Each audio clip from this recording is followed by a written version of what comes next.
All right, what is going on, everybody? How you doing? Welcome to a casual Friday edition of Talking Buffalo podcast, part of the Blue Wire Network.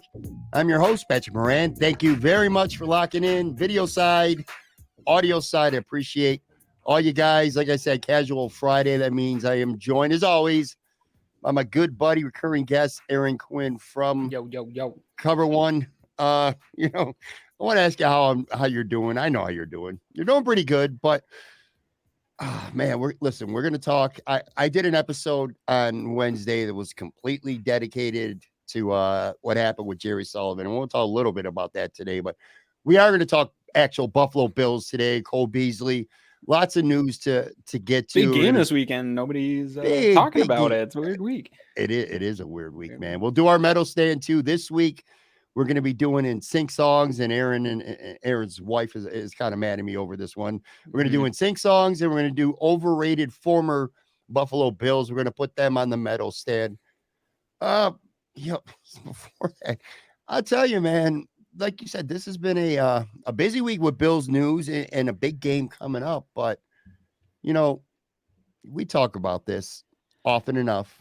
Social media, Twitter, Facebook, whatever. It has its benefits.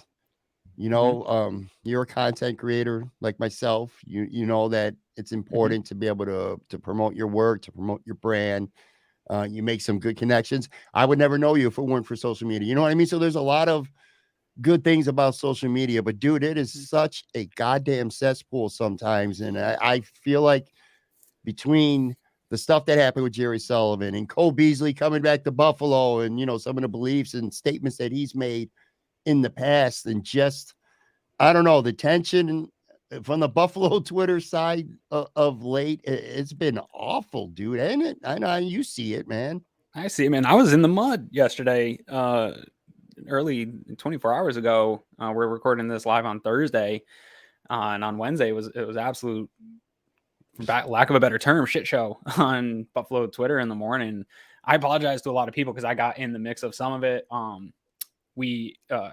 good friend of mine, Eric, was having out with Mookie a little bit over route concepts, and it got weird there. And he started lording credentials over us. And I was kind of like, look, Mookie, I love you. You can't do that. And there end up being people blocked and things said. And it's just like, that's the tough part of social media, is especially when you have people that, I guess, clout chasing or trying to establish themselves in a market and a niche, and you get arguments and pushback and people get defensive and stuff happens. And it like, especially a place like Twitter where it's rapid fire, right? Like sometimes you don't have a chance to pause and think about like, hey man, if I hit send, what's that going to look like? And you can get yourself into trouble. You can get yourself into a situation where then you have to go explain yourself. I've been there before with abrasive comments where I had to dial it back, bring it back, or message somebody in DMs to, make sure there was no misunderstandings. It can get real hairy. Pat, guys like us are in a really weird spot. So for people that don't know, I had yesterday a very weird interaction with an anonymous account. This person's kind of come at me in the past, been rude to me, so I blocked them. And then all of a sudden yesterday, after all this stuff was going on, people were sending me screenshots of somebody saying like very bad stuff about me, that I had bad temper, I'm a womanizer, and then sort of alluding to and insinuating other things essentially around that. None of it's true. I've got a ton of flaws that anybody can come out and make fun of, but those ones aren't it. And so I took that personally. It felt weird. Like I got a sick pit in my stomach seeing this stuff. Like you don't want to see that about you, your full name written out with accusations and insinuations. And I'm at a spot where, not that 7,000 followers is a lot, but I have enough of an engagement and following, and that you have to maintain that, right? Like, because also social media rewards you for interaction, it rewards you for engagement. And so you do that to build up your following. But I don't have a big enough following where I'm like a 10,000K plus person where I can just put stuff out, walk away, and it does itself, right? Like that. I don't have to continue the engagement. I'm in the middle where I still read all my comments. I still see all the interactions that come with me. And that's not a healthy place to be, because I said this to my wife. She wants me off of social media. She hates it, thinks there's no value in it. I said, the show I do kind of requires some existence on here. And for the most part, Pat, 95% of my engagement on social media is cool, chill, nice people talking football. But all it takes is like a really disgusting 5 to 10% to just put a pit in your stomach and ruin your experience. Yeah, and you never know who's watching, who might form an opinion on you based on a tweet that is or Facebook status or a comment that is just so outlandish. And some of it, like, it's fun to write off as like, oh, people are trolls just alone in their house and sitting alone, but like, you never know who that person is. There's some people out there that wish other people harm and stuff. So it's very sketchy. Yesterday felt gross because then I went through and checked all my social medias to make sure some stuff was locked up, to make sure people couldn't just be looking at my personal pages, things like that, looking at pictures of my kids, things like that. Like, sure. And it sucks to have that feeling, because generally being a Bills content creator and making Bills content is all I've ever wanted to do. It brings me joy and passion and fun, but then you get hit with one of these every once in a while, and it just kind of, it makes you think twice about what you're doing.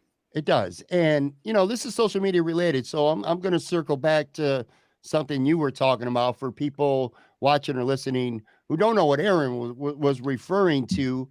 Eric Turner from Cover One, who does film work every week, big fan of what he does. And Mookie Hawkins, a radio guy who is a credentialed Buffalo Bills member. Not going to get into the details and he said, she said, all that stuff. But they were going at it on Twitter. Over Knox. It was a Knox route concept where essentially there was a disagreement over the progression of their route, and it turned into, I do personal. think.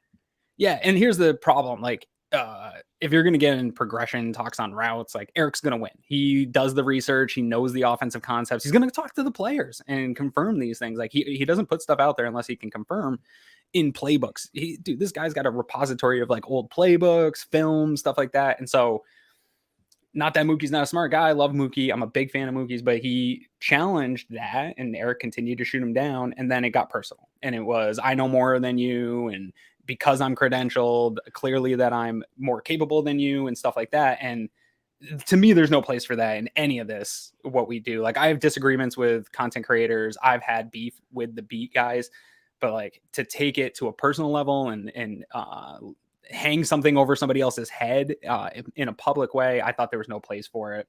And then it got out of control from there. And I felt bad for Bills Mafia to have to just kind of see it all play out. You're right. But here's the thing. And I like Mookie as well. Mookie's a good dude. I've met him in person once. I follow him on Twitter. He knows what he's talking about. But this is what I hate. I hate when, and I see it on the Sabre side too. There's nothing that annoys me more than when somebody who is credentialed to cover the Bills media shoots down somebody because they're not in the press box covering the games. I've said it before. I'll say it again. There are guys who do not cover the Bills who know 20 times more football than some people who do, whether it's route concepts, film breakdown, general writing, interviewing skills, all that shit. I hate that. It bothers me to no end. I see it on the hockey side. And again, I'm not calling Mookie out. Well, I'm calling him out for his comment because it was a bullshit comment. What sucks about that one, Pat? He should be sensitive because there's people in that beat room that have told him he doesn't belong. Sure. Right. We know that. There was conversations on Twitter. We've heard guys go at him. That he's a fan. That he's a fan. That he's a fanboy during press conferences. During those periods of time, I don't think anyone stood up for him more than Greg Thompson and I.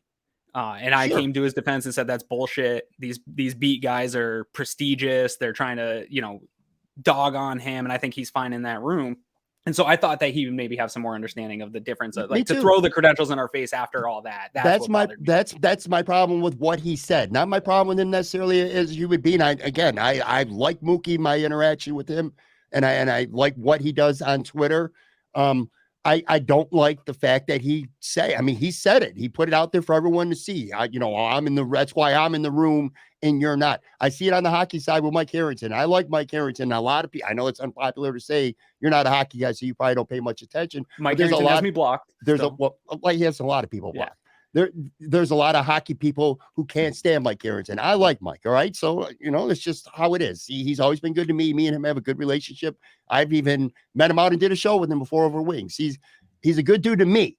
But anyway, my point is this: Mike goes at it with bloggers because he doesn't consider them on his level. And it's the same bullshit. Chad DeDominicis from Expected Buffalo, he's went at it with Mike, and Mike blocked him just about a week or so ago. And it's basically, well, you're not in the locker room. You don't know. I promise you, Chad knows more about hockey than 99.5% of the people who cover hockey that are sitting in that press box. Just like on the football side, Eric and guys that cover one, when they're breaking down film and stuff, they know as much as the people in there. I love Mookie as a person. I think he does a good job with what he does. I just don't like anyone calling someone out because you're in the press box and they're not. Because guess what? It's about the outlet. It's not about you as a talent. No, Jerry fucking Sullivan's been in the press box because he was on at Channel 4. That's why. Because he was at Channel 4, not because he's Jerry Sullivan, a very talented journalist at this point. You know what I'm saying? Yeah, I've had this problem ever since I've been doing this, ever since I've been on Twitter, because there is a element of them thinking they're better than other people because of their access, and they tout their access as something. And here's the thing, the access isn't all that anymore. This press conferences are streamed. They're now finally getting back into the locker rooms. But here's the thing, those guys, because of the PR agreement, they can't just DM the players in the room and get the access to those players. I can. There actually is more access in not having press credentials. I could do my post-game show immediately. I watch the game the same. I don't have to be at the stadium to watch the game. I can stream the press conferences. I have people tweeting out exactly what's happening. So those days of controlled access, that's old media stuff. That's when we didn't have Twitter. We didn't have streaming press conferences. And the only way to get access to the players was Jerry Sullivan's column, was the radio guys and streaming that over the radio. Now the game has changed. It doesn't mean there's still tons of value in what these guys do, but all you have to do is get a degree in media, get a job at a TV network, and will throw you a credential to do it. Greg Vorse worked for Spectrum for years. He's a part of the Cover One team now. He put out a tweet showing, he's like, dude, I don't know anything about politics, but when I worked for Spectrum, here's all my press passes to Barack Obama, Hillary Clinton, every time they were in town, just because I worked there and they needed a warm body there. That has nothing to do with my political expertise, and there's some of that in football as well. I've covered the Buffalo Bills before. I spent a whole season in the press box. Yeah. Again, not because I'm better than anyone else, because I worked for a local rag magazine that was credentialed. Media access has never meant less than it does right now in terms of being able to do your job compared to somebody who doesn't, because almost all public or press conferences are streamed now. Now there is and plus on top of that, PR, the Bills are, know they're not going to tell us anything. It's all a PR shtick. People, all right. So reporters, the biggest reason the best asset they have from getting all the access is being able to develop relationships with players. That is true. And I know that to be true. Definitely. But in terms Tim Graham is the one that probably utilizes that the most. Yes. And Dunn, guys like those guys. But to get scoops, it don't work like that anymore. It's all the national people, because it's all ages or somebody who's group texting a select group of insiders. It doesn't mean that much anymore. Now, when it does mean something is if you're a writer and you're writing feature stories, or you're in the locker room and you want to do a story on Cole Beasley returning. But guess what? You didn't get Isaiah McKenzie because he wasn't made available at the press conference. You go in the locker room, you get some calls from Isaiah McKenzie or Jake Kummerow or some of those guys. So it can help. Don't get me wrong. Having access means something. But it doesn't mean as much as it used to. And trust me, I know this for a fact. Okay. You know this for a fact too. Like, you've DM'd me information that wasn't in the public before. You don't have media credentials. We knew Cole Beasley was coming to Buffalo before that entered the Twitter sphere. I'll tell you right now, and I'm not trying to pat ourselves on the back, our network, we hear more things than we put out. It's not, we stay in our lanes. We're not press guys. We are not breaking news guys. I'm not a source guy. We hear a lot of stuff. We take it in and then we see it play out. But I'll tell you, you do not need press credentials to get that information. No. People are willing to give you that information online. Agents are hitting me up all the time. I have communication with players. I confirm things with players. And they trust me because I'm not a reporter. They know that I'm not putting it out there to report. But to act like getting those press credentials is the only way to have those relationships and the only way to have access, I don't believe it. And honestly, even if Cover One had press credentials, I'm the only one that lives close enough. You have to be at every single thing they do, or you don't get your, it just isn't worth it. Right. Well, we'll put a ball on this by saying, we're not really, whether you have access or whether you don't, I still think people are capable of doing a good job, especially depending on what you do, like with that access that you get. But what does bother me, and again, with respect to Mookie, because I do love Mookie and I think he does a good job, but Mike Harrington, these guys like this, let's stop with the whole, that's why I'm in the press box and you're not. No, you're in the press box because you work for a radio station, and Eric works for his own, his own brand. He has literally, that's it. That's it. They're both talented. They're both smart. Yes. Exactly. Anyway, but before we get the Bills, because this also bothers me. So on Wednesday, I had Joe Buffalo Wins on, and we did pretty much, we devoted nearly an entire podcast to Jerry Sullivan getting fired from Channel 4 and from the Niagara Gazette over comments that he made on a podcast. He was on Trainwreck Sports on Monday night and made really disturbing, stupid comment about, basically, I'm paraphrasing, but women not knowing shit about sports. That's basically what he was saying, and that they want to be cheerleaders. Yeah.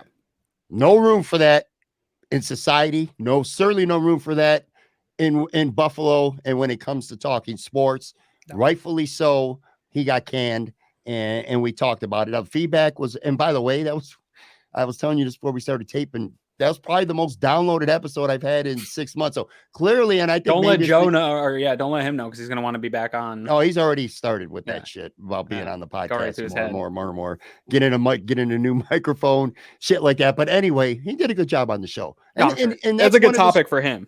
It is. It was a great topic for him. It was a great fit for him, and I thought he did a really good job. Anyway, I haven't listened to it yet. It was a busy week, but go back and listen to it today. I think the reason why it got so much attention and so many downloads is just because I think there's a lot of outlets that just don't want to touch it. I get why too, to an extent, because a lot of these media people have been close to Jerry prior to this happening. But that bothered me, Pat. The silence bothered me. We talked about that. Tim Graham was maybe the one that had the best comment, in my opinion, because he's close to Jerry. I know Tim not real well, but I've talked to him a lot. He's just one of the nicest guys. And the most sincere guys in that whole circle. Like, he's always been open to bloggers, writers. He's never lorded his access and credentials over us, and he's always helped us. And so I reached out to him because he had a tweet essentially kind of saying that it was like watching Willie Mays at Shea Stadium, and just like kind of riding out in a bad way. And this guy, I think, should have got out the game. Yeah. For the younger fans that only know we hate Jerry Sullivan, he's always starting shit. Like, Jerry has always had that abrasiveness to him, but this dude was like really in the heyday of media with the Bills, he was like the real columnist, right? He was the biggest and best and most well-known sports media personality in Western New York, period. Yes. For many years. He started with the Buffalo News in 1989, and I would say especially through the 90s and the early 2000s, this guy was as well-known in media circles one of those, in Buffalo as anybody. What was that old show on ESPN? On like Sundays, the Sports Reporters or something on ESPN. He was like one of those guys, like nationally known columnist. And so Tim showing, and just like how it was just very sad to see it just kind of deteriorate in this way. And that's okay to have a friend and feel for them. And I know a lot of people that know Jerry personally, and they don't think he's this guy, and they know he's a nice guy. But you know what, man, if your friend says something like this, I don't think silence is the response that is needed. And I think that more people should have had pushback at those that were silent in this. Agreed. Because they also virtue signal all the time on other stuff, but then they were silent with their own. We talked about that on the show too. And at the time when we taped the show, Matt Perino was the only one who spoke out against what Jerry said. He didn't necessarily speak out against Jerry as a human being, but he spoke out against what Jerry said. He was the only one at the time. I know maybe a couple people have since then, but that was one of the topics Joe and I talked about. The silence was like deafening. And I kind of took the same stance that you're talking about with Tim. I thought, he deserved what he got. He got fired. I said he deserved it. I said the Bills should pull his credential. And this was before he got fired anyway, after the presser. Yeah. I think he was getting those credentials were getting pulled. Lost in all this because of the comment that he made about women was the fact of what he said during the press conference. That's completely buried now in the sand. But anyway, I got a lot of feedback, and my attitude was kind of the same as you alluded to with Tim. I was like, this is really sad. This just to see somebody to have it play out this way. And Joe had the perfect. He said it perfect. Jerry went from being at one time like on top of the world with the Buffalo sports media to ending his career in a basement because Trainwreck Sports, they have their little studio in the basement, and it's all probably going to end up being his last media appearance. Who knows in the future? But anyway, I think we got a lot of feedback, and most of it was good, but some pushback.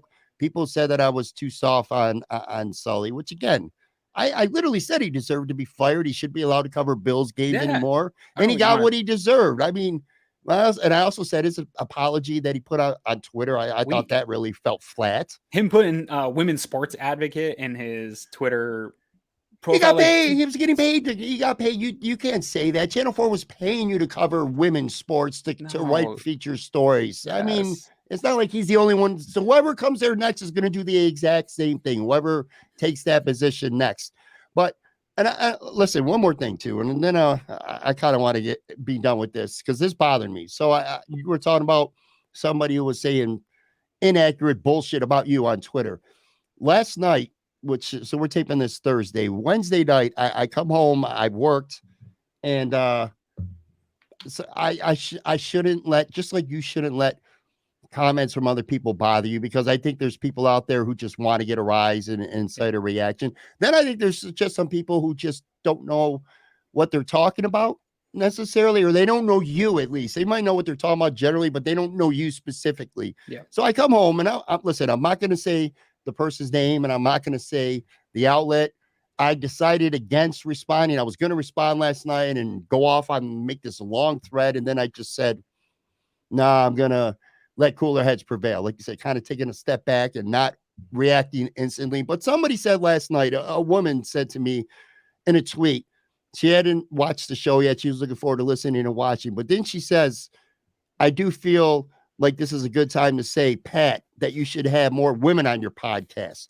There are plenty of us out here in the Buffalo sports media landscape who are willing to chat." That pissed me off. It really pissed me off, because you're coming at the wrong person if you're going to say that. I you know me, man. I go back, I look at stuff, I do research, I do the math. I've had 21 women just in this market alone on my podcast before. News media, sports media, whether it's print.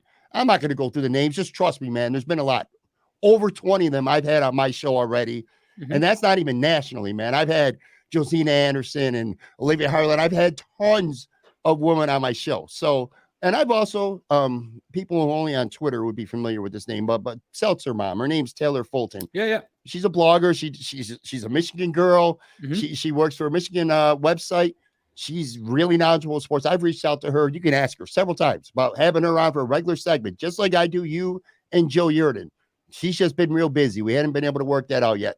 There's Jill Thompson. She's better known as Sabres Buddy. She's on the Sabres side on Twitter. I talk to her all the time, and I've same thing about us setting up some live streams, doing a couple Sabres watch-alongs, stuff like that. Don't come at me with that shit, man. That pissed me off. That sucks. I have probably had women on my show more than any other podcast combined out there right now. So and I don't think she meant it to personally insult me. I think it's more she doesn't follow the show and doesn't know me, and certainly is not listening to this podcast. Yeah, that's what I'm talking about. And this person, by the way, has over 3,000 followers on Twitter.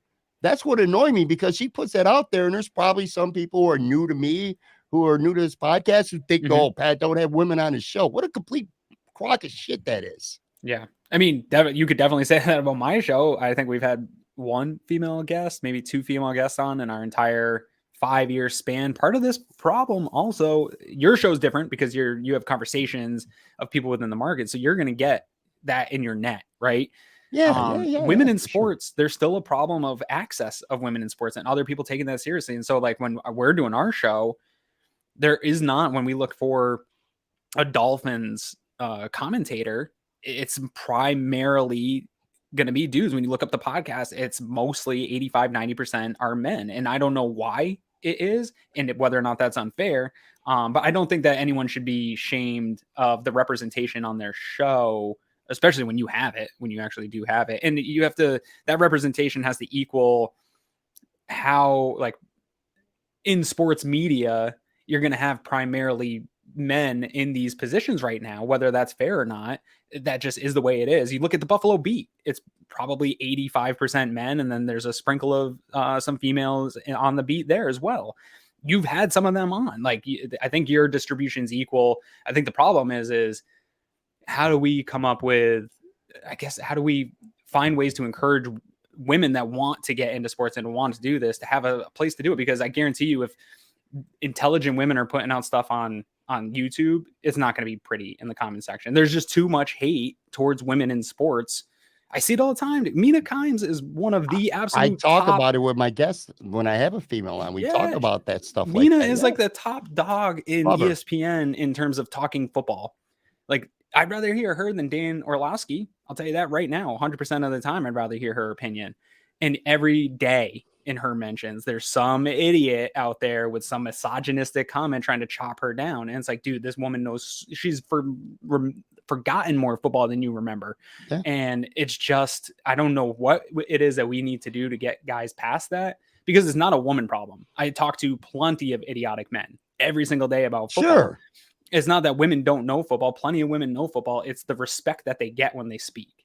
That is what keeps them from being podcasters, which keeps them from making content, because it's just not fun to make content. It's hard to put this stuff out. It's hard to put yourself out there on video, on tweets. People are going to tell you you're wrong. They're going to tell you you're an idiot. That's all part of it. But when it's a woman, there's a whole nother level of the hate and the stuff they get. And it's really just not worth it for most of them, I would think. There's different levels of sports media, like men or women. You take the women, all the women in Buffalo who are in the sports media, they're on the mainstream side for the most part.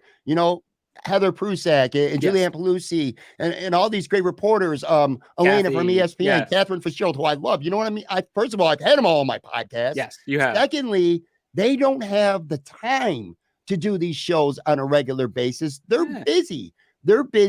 And like, for an example, Catherine and Elena, I reached out to them. We were supposed to, I like to do my wing shows during the Bills bye, but Catherine had to travel, so they couldn't do it, and it didn't work out. The problem is people have a time, like on the, what do you want to call us? The alternative media, I guess that's what we are, secondary media, whatever. Yeah. We're not mainstream. Right. You're right. Where are there's not women out there having their own podcast. There's not a lot of women bloggers out there blogging about sports. Taylor's a great example. There's just not. Listen, I will have anyone on my podcast, but you have to. You got to start. We recruited Victoria. She's a football, fantasy football Bills fan. If anybody knows out there, we were trying to recruit her hard. We've definitely gone after a few women reporters to try to recruit them, and it just didn't work out for our team. But we've had people mention that before, like, how come there's no women representation? And it's just, the reason I believe that it exists is it's not women's fault. I think women want to be involved in these things, but when they do, what they're met with is a bunch of small deed, absolutely troll dudes who just can't listen to a woman. Twitter, fucking what do you call it? Burner accounts with numbers in their handle and in their name. And the crazy thing is, they're the first ones to call a guy like me a beta, because I'm like, it's okay to listen to a woman.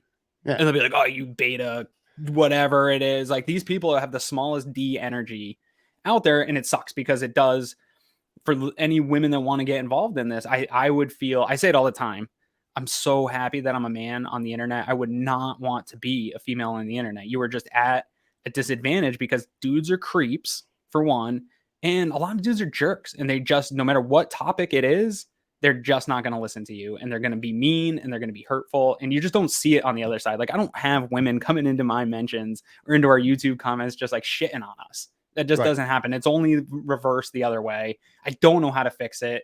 I feel bad. There should be more access. It should be a more even playing field. If anyone has solutions, I'm happy to help. But I don't know what's going to change that culture in sports. Agreed 100%. And to wrap this segment up, I'll say this. The point, in generally speaking, isn't wrong. There are podcasts out there who should do a better job of having women representation on their show, whether it's a co-host, whether it's a guest, just having a guest interview, breaking down, an opponent. If you have a football podcast, you could always do better.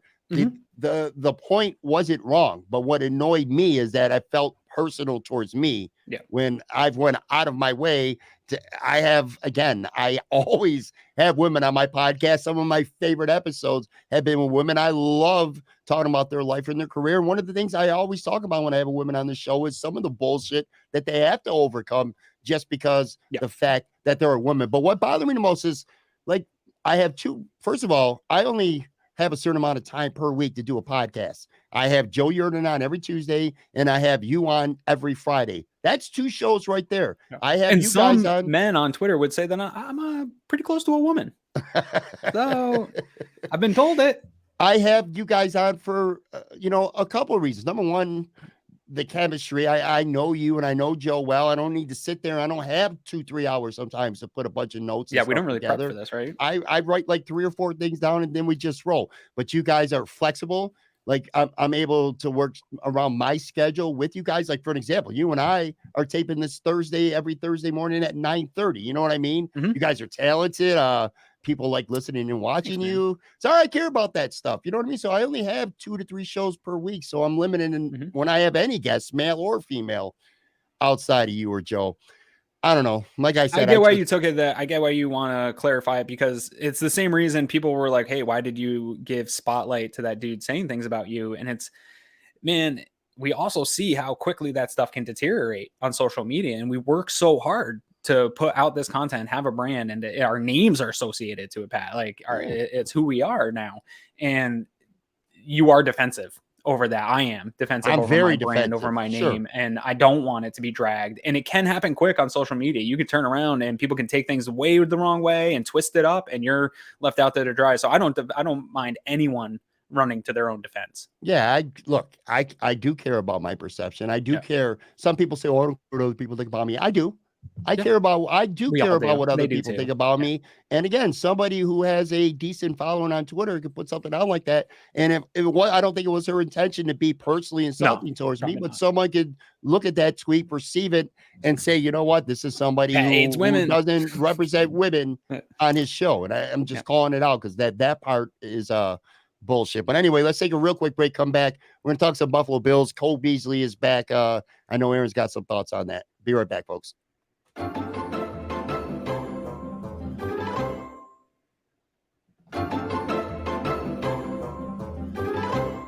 I'm back with Aaron Quinn. You know what? I always, whenever I get up against a break, I start talking real fast. I know that I hate that about myself. I'm like, I always talk fast. Yeah, but especially if I know I'm coming up to a break. But anyway, all right. So let's actually talk some Buffalo Bills. This has been a big week. They got a big game. We'll talk about that in a few minutes. But Cole Beasley is back. And I want to get your feelings on that now over the last couple of weeks. It's been interesting. The Bills bring back John Brown, and now the Bills bring back Cole Beasley. I'm going to be honest with you. I did not see this coming. I thought when Cole Beasley left, and based on some interactions on Twitter, the last thing I would have expected was Cole Beasley to be back. But what I've learned through this process over the last couple of days is never say never. True. If a player can help you win, that probably is the most important thing. And lastly, your boy's got some pumped teammates, man. I mean, his teammates, look, there might be some fans who hate Cole Beasley because of the way things ended, but don't count his teammates among them because they were really happy. Anyway, let me give you the floor here. I want to get your feelings on Cole, and then I got a few more after. Yeah, this is an interesting one. Also, I think people forget John Brown was not happy when he departed and how that happened. He felt blindsided by the way that he was released from this team. And so for him to come back too, I think shows guys go other places and then you realize how good it was where you were initially. And so they come back and they're able to get over those personal things. I had heard rumblings that the Bills were interested in making this happen, but that there was some tension in how that ended and those conversations needed to happen. So clearly it sounds like Cole reached out to Brandon and it started that process, and then it kind of just came back. And you heard Cole talk about it when the initial rumblings of Cole Beasley coming back happened. My first gut reaction was no. Like, I don't want it. I don't want the distraction. The last time I saw this guy, even this summer, running to the defense of Kyrie Irving, honestly, Pat, that one kind of frustrated me more than the COVID stuff. Like, I have friends that take the same stance as Cole Beasley with COVID. I don't necessarily agree with the things he was saying, but like, those were things I could get over. I saw some of his reasoning of what he was kind of trying to do. I just don't think he handled it in a very good way. But to be honest, like he said in his press conference, he admitted to it. I didn't handle things exactly how I wanted to. I didn't do all the things exactly how I wanted. I do that too, man. Like there's been time, and I can't say that if I was in a bigger platform and with more eyes on me that I would handle everything in the right way. So I can appreciate that sincerity and I can accept that and move forward with that. But my first initial reaction was, no, I don't want it. But then I kind of dialed it back, and I was a big fan of Cole Beasley on the field, even through the playoffs last year, 2021. I don't think he's far removed from really good production in this offense. And I don't know, he's not coming off a major injury. So this isn't like an Odell Beckham where you're wondering, can he get back to where he was? I think there's a real chance that he can get back to where he was in the playoffs, which isn't 2020 Cole Beasley, which is like an all-pro slot receiver, but it's better than anything the Buffalo Bills have right now on their roster at the slot position. Fresh too. Doesn't being fresh matter when you're a player like him who's smallish, who's playing physical over the middle and taking a beating? Yes. Not getting hit for 14 weeks. I do think being fresh matters in this case. Definitely. We saw actually the last 2 seasons where Cole Beasley and Stephon Diggs were together, and even John Brown, they faded towards the end of the season because of the workload. They were both hurt in the playoffs in 2020. Cole was playing on that like fractured leg or something like that. And then Diggs had his torn oblique. The workload was too much for the whole regular season. And so now you're getting a guy fresh, like you said. And this isn't 1989 anymore, where guys are just sitting on the couch eating Lay's and then they come in and have to ramp up for football. Like, he was on a practice squad at Tampa Bay. He played in an NFL game in this season. He's been working out. He's been running routes.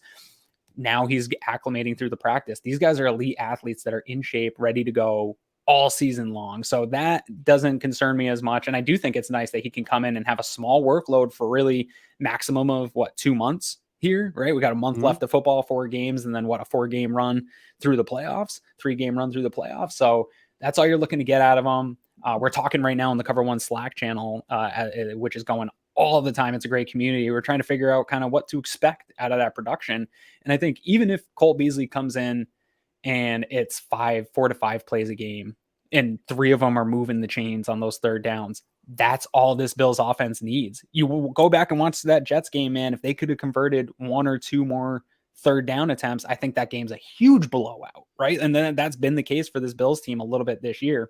And so I'm really excited about if he can return even to the quality of play that we saw in the playoffs. Go look at Eric Turner's Twitter feed right now and look for Cole Beasley and some of the plays.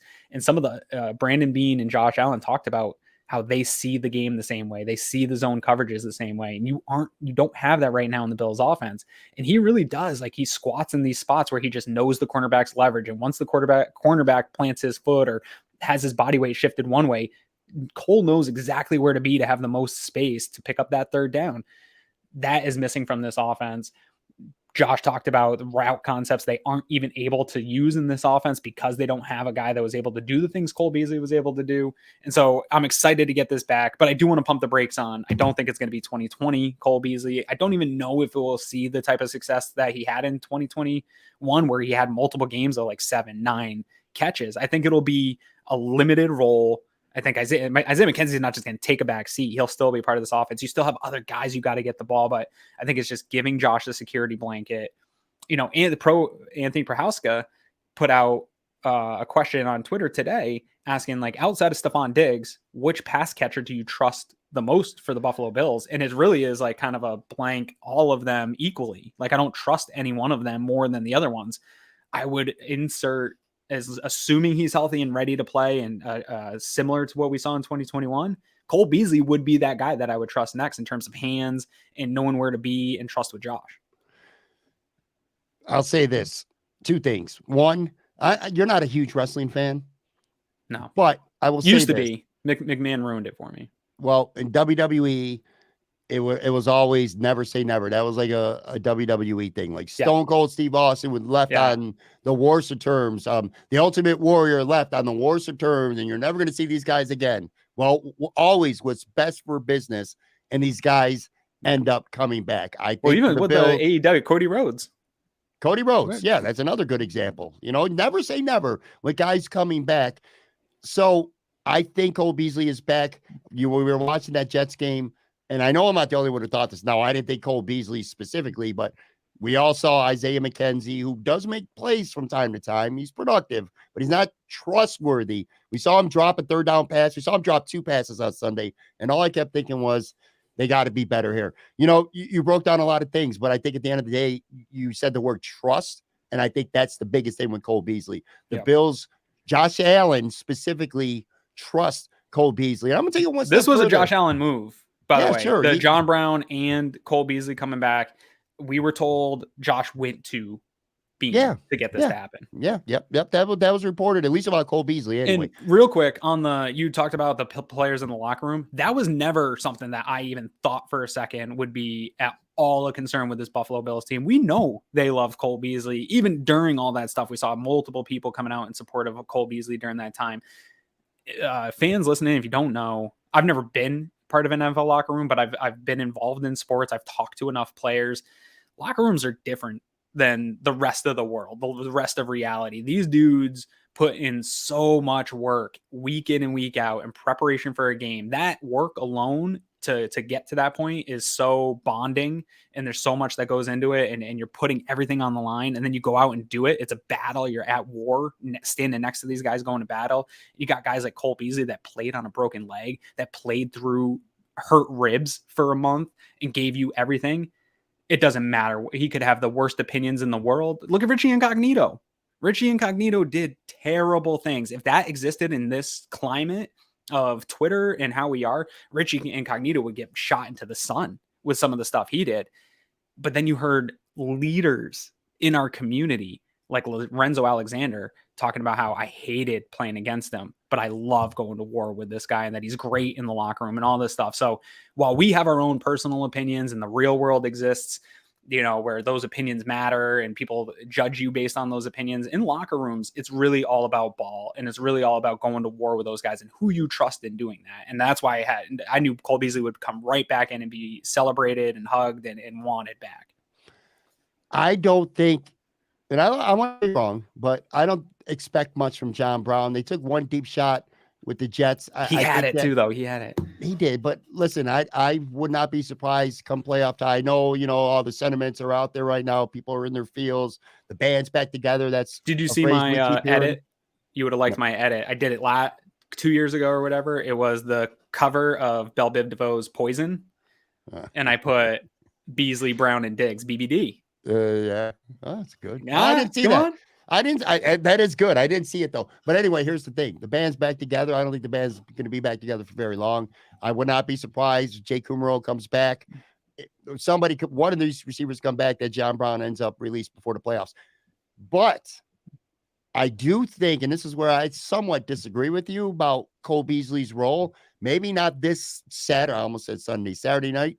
I would say by Chicago, I think Cole Beasley is your starting slot receiver, and I think he's going to play significantly more snaps than Isaiah McKenzie in the slot. I just think the Bills trust him, and I think the offense is going to be better when he's in there and he can move those chains. The whole 30 Cole, whatever, that phrase is kind of corny, but it is true. Sure. And I can't emphasize this enough. I think the fact that he's fresh matters. I really do. He was injured, slowed down, beat up by the end of last season, during the regular season. He was a shell of what he was the year before. I think the fact that he is fresh, I think that's going to be very beneficial. I don't think the Bills trust Isaiah McKenzie. Again, he still have a role. Remember when Cole Beasley was here, there were games where Isaiah contributed. Man covered, man. I could see it happening. Absolutely. You see a team, honestly, this weekend, I think Miami's going to be in that position where they're aggressive. They're going to blitz. They're going to be in man. I think that favors an Isaiah McKenzie more. I've been super hard on Isaiah McKenzie over the last few years. I want nothing to do with him in the return game. I don't trust him as a number one slot. But I do think there's a role for. I think Isaiah McKenzie is a very good wide receiver 4, wide receiver 5, where it's, hey, I can get a gadget guy, get him in space, and beat man coverage. Like that's what he's going to be again. Yeah, that's totally cool. I'm telling you, Cole Beasley. People dragged me through the coals because I was like, I'm not that high on Isaiah, or I'm sick of the mistakes, I'm sick of the drops, I'm sick of the whatever. And people drag me because he's such a good personality and he's so likable and he's out there on social media and all that stuff. But that's all fine and dandy. At the end of the day, the dude's a wide receiver 4 or 5 in the league. He is who he is. He's been in the league long enough. Like, it's not going to be much more than that. I have beef right now with Isaiah McKenzie though, Pat, and I don't know how you felt. He does Tyler Dunn's podcast every week. I don't know if it ended up happening or not, but he took to Twitter. Players need to stop searching their names. They need to have somebody in their lives that gets them off of social media. I know I'm a hypocrite because I respond to people, but they have too big of a following. There's too much PR associated to it. For him to come out, fans were frustrated with those drops. I didn't care as much about the drops, but fans were frustrated with the drops. I'm sure some tagged him. I'm sure some made him see some of those comments, but he needs to get past that stuff. He's come at me for comments that I've made, not even tagging him, just typing his name, which means he's searching his name or somebody sending it to him. He needs to be less sensitive than that, because what he put out was like, I challenge fans to a wet ball contest. Like, honestly, I appreciate you, Isaiah, but kind of like F you there.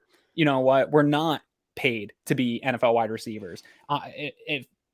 If somebody's a electrical engineer and you were mad at them about their job, would they be like, oh, well, you come in and electrically engineer this, whatever it is? Like, that's just not how the world works. So to be like, oh, fans come out and try to catch wet balls. It's like, dude, you get paid pretty well, millions, to do this. So don't give that to me. And if you are going to say that, do we get your game check if I catch the balls? You know what I mean? Like, I thought that was really pompous. I thought it was really sensitive. That you can't do that stuff. It looks terrible to me. Let me plug Tyler Dunn's show. I like that. Yeah, that was nothing against Tyler. Yeah. No. I know that. I'm telling you, I've been there. I've went to Misters before. I do watch when Isaiah's on. Mm-hmm. It's a good podcast because Isaiah is pretty Isaiah's pretty candid. He's a candid really dude. Good guy. And by the way, he did say on Ty's podcast this week, and he wasn't joking either. He was dead serious. If the Bills win the Super Bowl, he's going to retire. He said that. Yeah. He wants to go out on his terms, not your terms, meaning good for you. I thought that was cool. Or the league. But anyway, here's the whole thing. I like Isaiah McKenzie. He's very capable of making plays. And I think there's always going to be a role for him on the team. Well, not always, but there certainly is now. But here's the deal. Like someone like Gabe Davis, who drops passes, and God, it's infuriating to watch at times, or he runs a shitty route or something.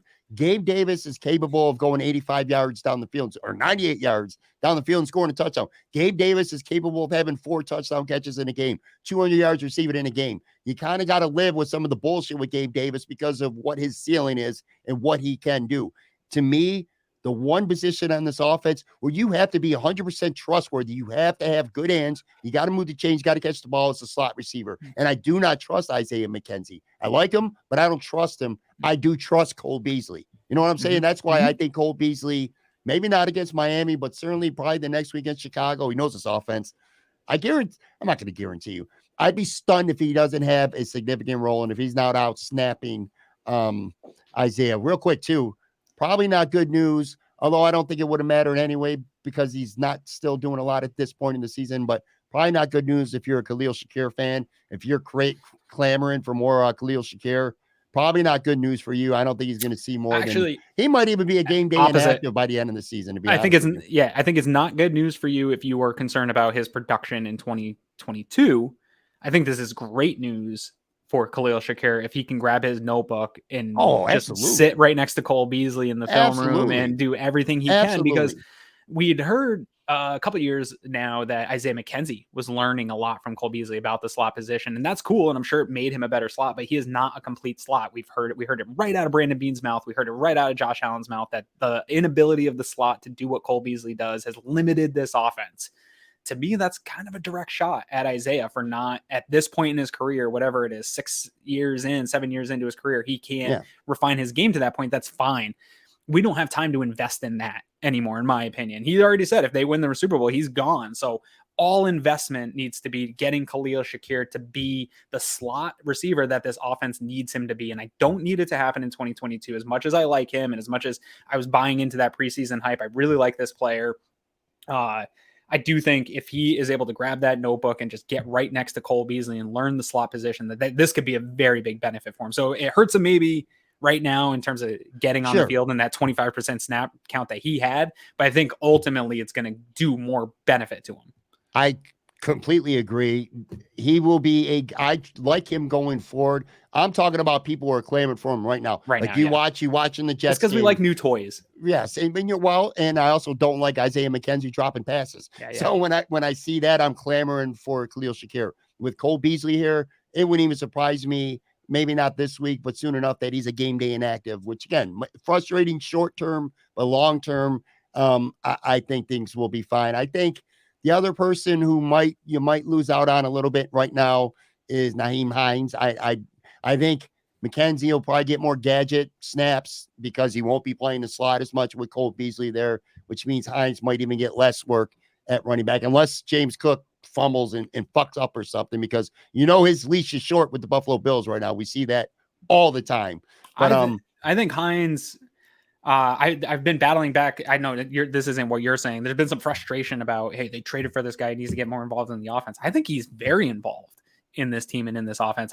Even if it's just his return production only, I think that it's a great trade, and the Bills got a value out of the return production. But I think maybe he sees some difference in snap counts, but I think they like that pony package of Hines and another running back, and Cook, I see them two in there. And him and Cook, or whether it's Singletary or not. I think that they kind of lean into some of that with Hines, and maybe McKenzie gets some of that, but I don't know that it hurts Hines. Yeah, I think Hines was brought here for first of all, for the return game, which I think he's been pretty good at. He's going to bust one soon. He's a veteran running back insurance, so if something does happen to Singletary or Cook, you got a very capable guy. And I also think come next year, because I think Singletary goes and gets money somewhere else, and now you got Cook and Hines. You know what I mean? So I think he's more of a situational guy now and a long-term player. That's why the Bills traded for him. Brandon Beane has done, as like the team's has had a really rough spell of health this year, but if they can, barring any more like substantial injuries, they're starting to get some other guys healthy, and now they've gotten to this point, and Brandon Beane is using this new rules of the practice squad to be able to stash veterans, which he couldn't do before, to really put himself in a position as they head into the playoffs. Like, you're going to have some guys that get banged up, or something happens in a game where somebody's going to have to step in, or the inactives something's going to happen at inactives and somebody's going to have to come in and play.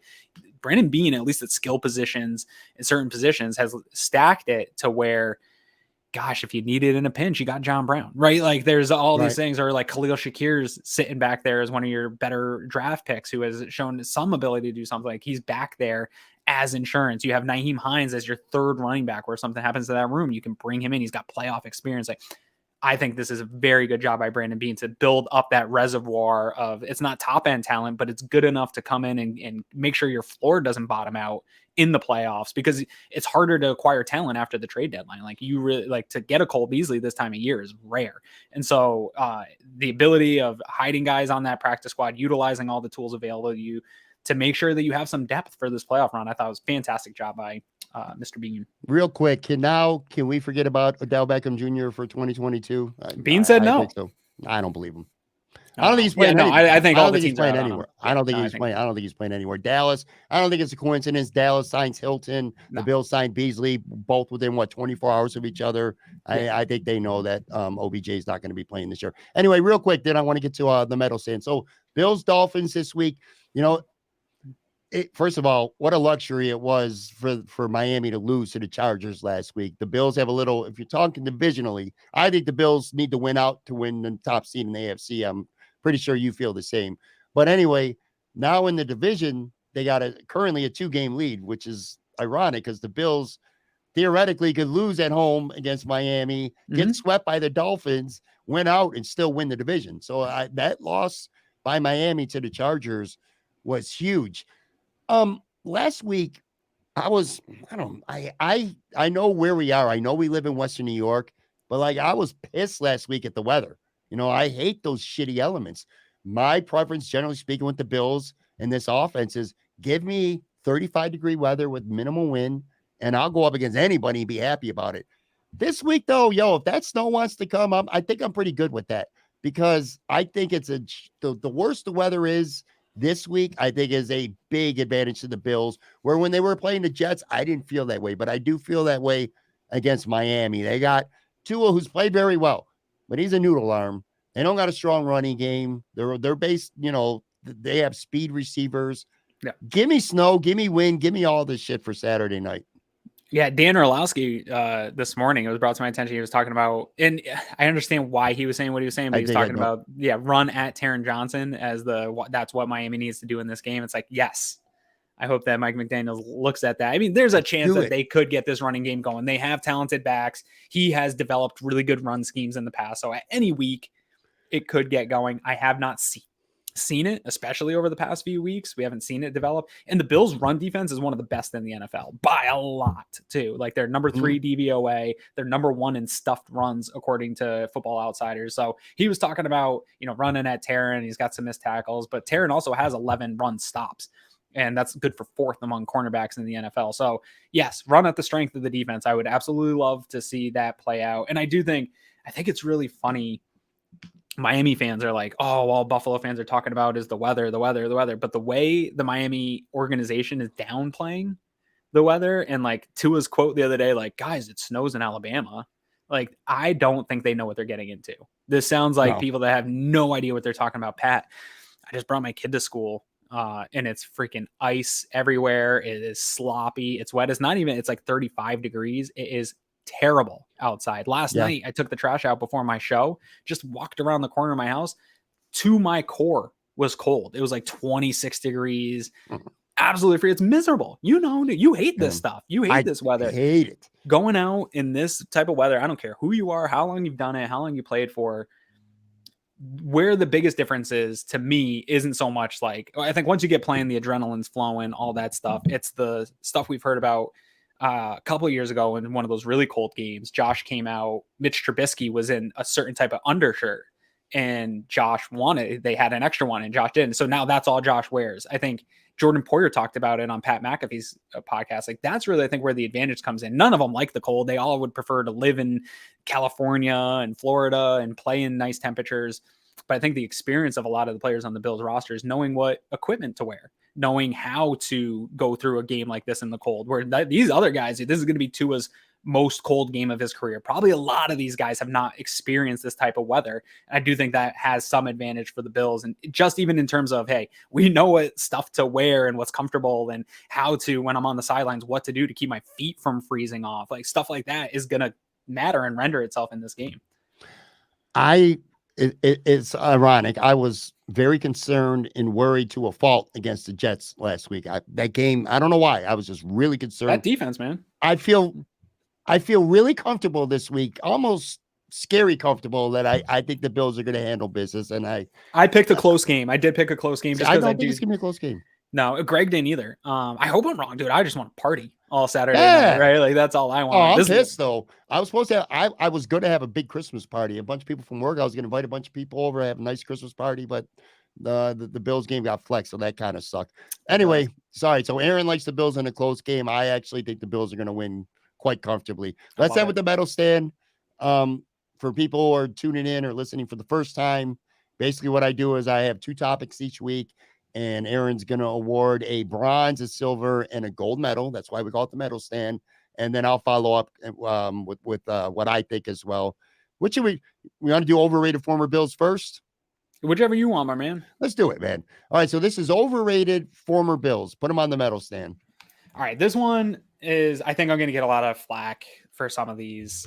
This was a hard one for me because I don't always think of like, well, one, most of my adult life, the Bills have been like mediocre. So there hasn't been like a lot of great names here, but I had some. I will go my bronze. This one's going to piss people off is actually this one won't piss people off. CJ Spiller is my bronze. I think people look at hindsight. I hear constantly people talking about we need a CJ Spiller in this offense. And we need that guy that was CJ Spiller in this offense.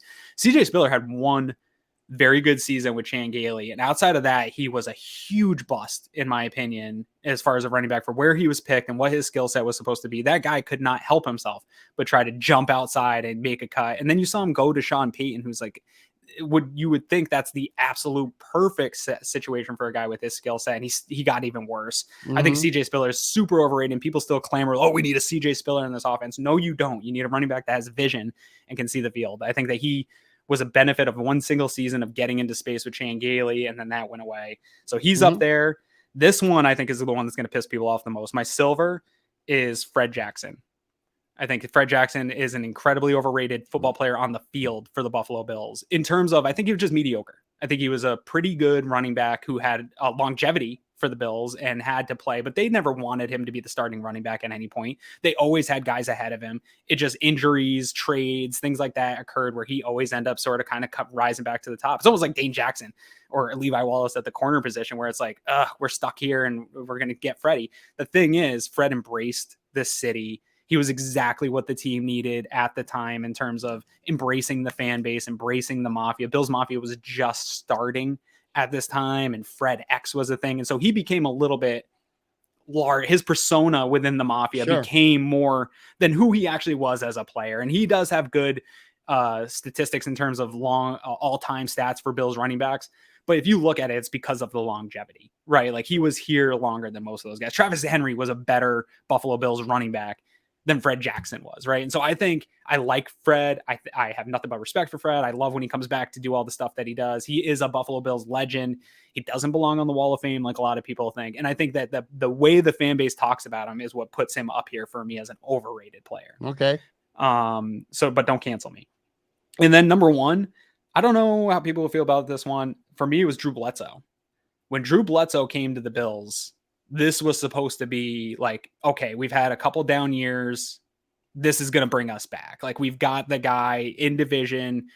Patriots made a mistake getting rid of this guy. And it looked like it was going to be that way at first. Peerless Price, Eric Moulds, Drew Bledsoe, Pro Bowl season, moving the ball. We just had to get things right. But then it just deteriorated from there. And it just was another Bills quarterback in the drought of Bills quarterbacks.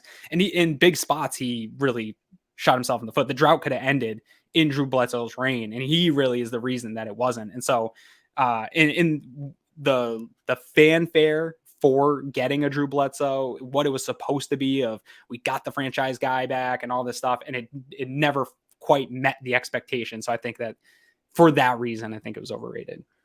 All right, that's fair. What do you got? I got three different guys. We always do this. Brief here. Bronze, I have Derek Dockery. The Bills gave this dude 7 years, $49 million contract. And I never for I don't even know for a series, let alone a game, thought this guy was any kind of but that was Tom Donahoe, right? Elite guard. Was that Donahoe? Yeah, that's not Dockery's fault. It was like watching Roger Saffold now. He's like he's another guy out there. You know what I mean? Who was the other big? They signed two linemen. Langston Walker. Yeah. I could have. He's an honorable mention, but he only got 3 years and $25 million. I don't know why I remember these numbers off the top of my head, but it just tells you how bad I thought this signing was. Derek Dockery never lived anything up close to it. He was just another guy on the offensive line to me. Yeah. My silver, Dante Whitner, not just because I think he's a horrible, lousy human being either. I think he was the 8th pick of the draft, and he was okay as a safety, but he talked so much shit. I'm not talking about talking shit. He only overrated himself. Or any of that. He overrated himself. He would talk shit about other teams. Guaranteed the playoffs 1 year, and then he started going at fans. He wasn't good enough to talk as much shit as he did. And being an eighth, being the 8th overall pick of the draft, which that's not his fault. He couldn't control that. But still, you combine all those factors. I thought that dude was just a big shitbag on and off the field. And I still think he's a shitbag off the field as well. But anyway, my gold, some people might not agree with this, and I would understand why, because he was literally only here for a season. But Terrell Owens, I'll never forget all the hoopla that came with him coming here, the key to the city ceremony, all this stuff. I get it. And he was, at the time, he was older and past his prime. But still, it was Terrell Owens. It was such a big deal. It got casual fans involved, and he really didn't do much. Again, not necessarily his fault. Not all his fault, Right, but I looked at 55 catches, 829 yards, 5 touchdowns, his only year here. Again, you're talking about an NFL Hall of First ballot. Was he a first ballot Hall of Famer, or was he? No, remember ballot? That was a. Yeah, that's right. All right, well, regardless, a Hall of Famer coming here was such a big deal. That one's never annoying. Moved the needle for this team. Yeah, I agree, and that one's annoying to me too, because I'm very adamant that Stephon Diggs is the best wide receiver to ever wear a Buffalo Bills uniform. I think that's a totally reasonable take by me, and people will all the time be like, one, they'll say Eric Moulds, which I love Eric Moulds. It's not quite the same. I think he's number 2, but then people will mention T.O., and it's like, okay, yes. If you are talking about his whole career, he was one of the best wide receivers ever and a Hall of Famer. certainly, but not in Buffalo. No, I'm only referring to Buffalo. You know what I mean? Guys that played during their time in a Bills uniform. Absolutely. Yeah. All right, NSYNC songs. Here you go, man. Oh my God, Pat, this one has driven me nuts all day. Just like MJ, I don't think people know this about me. I was talking a little bit with you offline here. I was a high school student in the years from 1999. I was a freshman to 2002. I was a senior. Luckily, I didn't hang out for 5 years. There was a chance that I would be there for an extra year, but I didn't. And NSYNC was at their peak, right? Boy band was at its peak. I think that first NSYNC album came out in like 97, but it really didn't like hit it was big in Europe or something, but it didn't come to the States until really 98, 99. And it's one of the things about me. People used to make fun of me all the time because I'm a huge hip hop, underground hip hop. Like I love like banging beats. I'm a big R&B sucker, but I have a soft spot for boy band music. I really do. I like pop music, and I love NSYNC to me in terms of the like cookie cutter white boy band that you put together. I think they were the absolute pinnacle, best boy band to ever exist in that realm. Real quick, before you go, if you happen to be watching on the YouTube side, if you think I'm joking right now, before Aaron gives you your picks, I'll put up this. You can see it on the screen. It'll come in here and focus. Boy band jams. Yeah. I got a whole entire playlist just of boy band jams. But I have never been bothered by my like for this. And I got a hot take. I think we share this take. JC was the most talented vocalist of NSYNC. I think he got a raw deal. I got crushed once for saying I said that, and I got crushed. No, JC's super talented. He didn't have the look and the feel and the swag that JT had, and that took JT to the next level. But JC is very underrated in all of this and what NSYNC was able to do. And I think that's why actually NSYNC is the top dog there, because you look at like Backstreet, they didn't have the two power guys. So anyways, we'll go bronze. This one's going to be, so none of these are, I think these are going to throw everybody off. I'm a very particular NSYNC fan. And again, music is dependent on my current mood. This can change at any time with me. One fantastic Christmas song from NSYNC. So make sure everybody goes, I forget the name of the NSYNC Christmas song, but make sure you're rocking that this holiday season. For also all these are off their album Celebrity. All three of these are off the album Celebrity. So I've got the song Selfish from that. Okay, I know what you're talking about. Only NSYNC fans are going to know. This one wasn't on the radio that much, but it is like, in my opinion, there's a lot of corny boy band love songs. This one is just a very good, more R&B feeling than boy bandy feeling love song. And I just think it just hits. I think it's a fantastic love song that's not super corny. I absolutely love it. My bronze or my silver is Girlfriend, but it's the edition with Nelly, because there's two editions of the song Girlfriend. The one with Nelly, to me, this was the first time I'd heard like cookie cutter pop boy band music, because a lot of these beats, if you listen to Bye Bye Bye, Tearing Up My Heart, all those are very same feel as Backstreet Boys, same feel as O-Town or whatever these boy bands, where there's like a typical type beat in the early 2000s that was associated to pop music. And a lot of NSYNC's music had that. Girlfriend was different. It had an R&B vibe to it. It was the first time I heard like a bunch of young teen white boy band dudes rocking with a dude like Nelly that hit on like an R&B level on the radio station. So I thought that was really cool. I love that song. And dudes that didn't like NSYNC were rocking that song back in the day. Like, it was a good song with a good beat, a good vibe. And my number one absolute gold for NSYNC is the song off that album, Gone. I love that song too. It is a beautiful masterpiece. And the only problem I have with it is I think that song elevated JT to just skyrocket off to his own career. That song was a total 100% JT hit. And you saw his style play off that song with Cry Me a River on his first album, had a very similar feel to it. That sound that he got off Gone became his sound for the beginning of his career. And I thought that was huge, because JT went off to have a fantastic, huge career. But it's a sad one for me. I want to put that one on bronze because I also think that signified the end of NSYNC. That song signified like JT separating. This is over now. By the way, those are all great picks. There are no losers when you're picking NSYNC songs, folks. I agree. All right. as much as I love it, none of them are. Yeah, none of those are going to be. If you go look on Spotify, none of these are their top. No. And I pick more mainstream songs. I mean, I'm going to be honest with you here, but as much as I love NSYNC for dancing, I love them even more because of their slow shit. Actually, it was better than any other boy bands. I'm going. My bronze was Drive Myself Crazy. Absolutely, and I won't get into deep explanations of the song. We're up against the clock here. Sorry. No, it's not your fault, man. Dude, I have you on for an hour or something. I feel like there's another hour worth of content right now in my mind that I wish that we had time to talk about. But anyway, yeah, bronze is going to be I Drive Myself Crazy. Very mainstream popular song for my silver, but I just love it anyway. It's going to be me. I absolutely love that song. And my gold, dude, I love This I Promise You, man. Like that is, I showed you my boy band playlist. If I went and looked at like what was my most played song on my phone, it probably would still be This I Promise You, man. Just a litany of great NSYNC songs. Dude, high school me, who was so sensitive and romantic and looking to like fall in love in high school, just absolutely ate that stuff up. Ate it up. All right. This was fun. Like I said, honestly, man, we were like an hour and 10 minutes, and I think there's like 5 or 6 things I left off the table. But we got next week. We do. We have, and again, some of this stuff's not time dated, so we definitely can talk about it next week. Make sure you follow Aaron on Twitter at Aaron Quinn 716. Are you and Greg doing a post game after the game Saturday live? Oh, you are goddamn right we are, man. We're going to be up late, probably past midnight. All right, so make sure you guys head to YouTube after the Bills comfortably beat up Miami, as I predicted. Check out the Cover One post game show live with Aaron and Greg. Thanks for doing the show, buddy. Always appreciate you, brother.